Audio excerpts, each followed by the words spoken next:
വെള്ളാരം കണ്ണുള്ള അസൂറിപ്പടയുടെ രാജകുമാരൻ ലോകം തന്നെ നഷ്ടപ്പെട്ടവനെ പോലെ മുഖം പൊത്തി നിൽക്കുന്നു.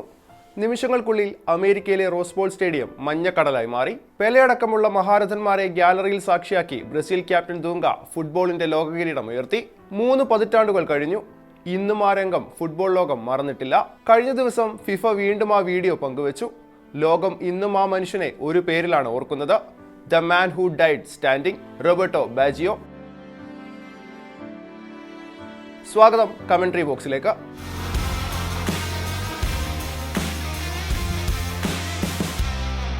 ആ ഫൈനൽ മത്സരം കാണാൻ റോസ്ബോൾ സ്റ്റേഡിയത്തിൽ ഒത്തുകൂടിയത് 1 ലക്ഷത്തോളം കാണികളാണ്.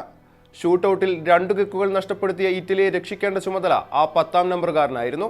കാരണം അതുവരെ ആ ലോകകപ്പിൽ 5 ഗോളുകളുമായി ഇറ്റലിയെ ഒറ്റയ്ക്ക് ചുമലിലേറ്റിയയാളാണ് റോബർട്ടോ ബാജിയോ.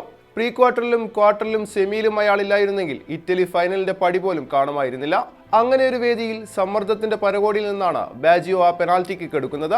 ഇറ്റലി കിരീടമുയർത്തുന്നത് കാണാനെത്തിയ സർവ്വ മനുഷ്യരും നിശബ്ദമായി പോയ നിമിഷം. അസൂറികളുടെ ലോകകപ്പ് സ്വപ്നങ്ങൾക്കൊപ്പം ആ പെനാൽറ്റിയും ക്രോസ് ബാറിന് മുകളിലൂടെ ആകാശത്തേക്ക് പറന്നു.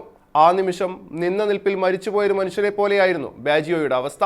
അന്നത്തെ ദിവസം സ്വയം ജീവനെടുക്കാൻ പോലും ഞാൻ ആലോചിച്ചിരുന്നു. വർഷങ്ങൾക്ക് ശേഷം 94-ലെ ആ രാത്രിയെ ഓർത്തെടുത്ത ബാജിയോ പറഞ്ഞ വാക്കുകളാണിത്.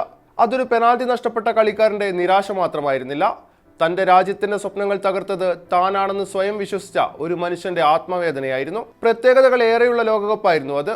അമേരിക്കയുടെ മണ്ണിൽ അരങ്ങേറുന്ന ആദ്യ ഫിഫ ടൂർണമെന്റും. പണക്കൊഴുപ്പ് കൊണ്ട് ശ്രദ്ധേയമായ ടൂർണമെന്റിൽ ഫിഫ പല മാറ്റങ്ങളും പരീക്ഷണാടിസ്ഥാനത്തിൽ കൊണ്ടുവന്നു. അതുകൊണ്ട് തന്നെ അന്ന് ഫുട്ബോൾ ലോകകപ്പ് ചരിത്രത്തിലെ ഏറ്റവും കൂടുതൽ കാഴ്ചക്കാരുള്ള ലോകകപ്പ് എന്ന നേട്ടവും 94-ലെ ടൂർണമെന്റിനായിരുന്നു. ക്വാർട്ടർ ഫൈനലിൽ സ്പെയിനിനെ തോൽപ്പിച്ച് ഇറ്റലിയും ജർമ്മനിയെ തോൽപ്പിച്ച് ബൾഗേറിയയും സെമിയിലെത്തുന്നു. ബാജിയോയുടെ ഇരട്ട ഗോൾ മികവിൽ 1-നെതിരെ 2 ഗോൾ വിജയവുമായി ഇറ്റലി ഫൈനലിൽ. മറുവശത്ത് സ്വീഡനെ ഏകപക്ഷീയമായ 1 ഗോളിന് വീഴ്ത്തി കാനറികളും കലാശപ്പോരിനെത്തി. 1/4 നൂറ്റാണ്ടിന് ശേഷമുള്ള ബ്രസീലിന്റെ ആദ്യ ലോകകപ്പ് ഫൈനലായിരുന്നു അത്. പെലെയടക്കമുള്ള ഇതിഹാസങ്ങൾ കളിക്കളത്തിലില്ലാത്ത ബ്രസീലിന്റെ ആദ്യ ഫൈനൽ. ഇരു ടീമുകളും ലക്ഷ്യമിടുന്നത് 4ാം ഫുട്ബോൾ ലോക കിരീടം. അങ്ങനെ കാലിഫോർണിയയിലെ റോസ്ബോൾ സ്റ്റേഡിയത്തിൽ അസൂറിപ്പടയും കാനറികളും തമ്മിലുള്ള ഫൈനൽ പോരാട്ടത്തിന്റെ ആദ്യ വിസിൽ മുഴങ്ങി. തലങ്ങും വിലങ്ങും ഇരു ടീമും പരിശ്രമിച്ചെങ്കിലും ഗോൾ വല കുലുങ്ങിയില്ല. ക്ലോഡിയോ ടഫരയിലും ജിയാൻ ലൂക്കയും അവരവരുടെ ടീമുകൾക്ക് വേണ്ടി ക്രോസ് ബാറിന് കീഴിൽ നിതാന്ത പരിശ്രമം തന്നെ നടത്തി. 86-ാം മിനിറ്റിൽ ബ്രസീൽ ഫീൽഡ് ഗോളിലൂടെ വിജയിക്കുമെന്ന് പ്രവചിച്ച സൂപ്പർ കമ്പ്യൂട്ടറിനും തെറ്റുപറ്റി. ഗോൾ രഹിത മത്സരം എക്സ്ട്രാ ടൈമും കടന്ന ഷൂട്ടൌട്ടിലെത്തി. ലോകകപ്പ് ചരിത്രത്തിലെ ഫൈനലിലെ തന്നെ ആദ്യ ഷൂട്ടൌട്ട്. സ്പോട്ട് കിക്കുകളിലൂടെ ലോകകപ്പ് വിജയം നിശ്ചയിക്കേണ്ടി വന്ന ആദ്യ ലോകകപ്പ് ഫൈനൽ മത്സരം. ആദ്യ കിക്ക് ഇറ്റലിക്ക്. ഷോട്ട് എടുക്കുന്നത് ക്യാപ്റ്റൻ ഫ്രാങ്കോ ബറേസി. ആദ്യമായി ഒരു ലോകകപ്പ് ഫൈനലിൽ സംഭവിക്കുന്ന ഷൂട്ടൌട്ടാണ്. 1 ലക്ഷത്തോടടുത്ത് കാണികളെ കൊണ്ട് നിറഞ്ഞ വേദിയും.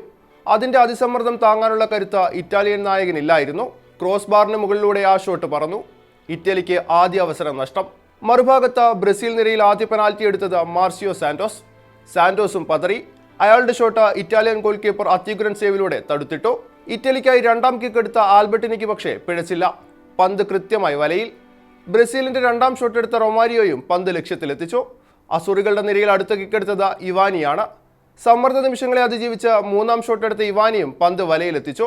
ബ്രസീലിനായി കിക്കെടുത്ത ബ്രാങ്കോയും ഗോൾ വല കുലുക്കി. സ്കോർ 2-2. എന്നാൽ അടുത്ത കിക്കെടുത്ത ഇറ്റലിയുടെ മസാരോയ്ക്ക് പിഴയ്ക്കുന്നു. ബ്രസീൽ ഗോളി ക്ലോഡിയോ ടഫറേലിന്റെ ഉഗ്രൻ സേവ. മറുവശത്ത് കാനറികളുടെ നായകൻ ദൂങ്ക പിഴവില്ലാതെ ലക്ഷ്യത്തിലെത്തിച്ചപ്പോൾ അഡ്വാൻറ്റേജ് ബ്രസീലിനായി. അങ്ങനെ ആദ്യ 4 കിക്കുകൾ അവസാനിച്ചപ്പോൾ ബ്രസീൽ 3-2 മുന്നിൽ. അടുത്ത ഷോട്ട് ഇറ്റലിക്കാണ്. ഗോൾ നേടാനായില്ലെങ്കിൽ അവിടെ അവസാനിക്കും അസൂറികളുടെ ലോകകപ്പ് സ്വപ്നം. റോസ്ബോൾ സ്റ്റേഡിയം 2 പേരിലേക്ക് മാത്രമായി ചുരുങ്ങി. ബ്രസീലിന്റെ വിശ്വസ്തനായ ഗോൾ കീപ്പർ ക്ലോഡിയോ ടഫറേലിലേക്കും ഇറ്റലിയുടെ മുന്നേറ്റക്കാരൻ റോബർട്ടോ ബാജിയോയിലേക്കും.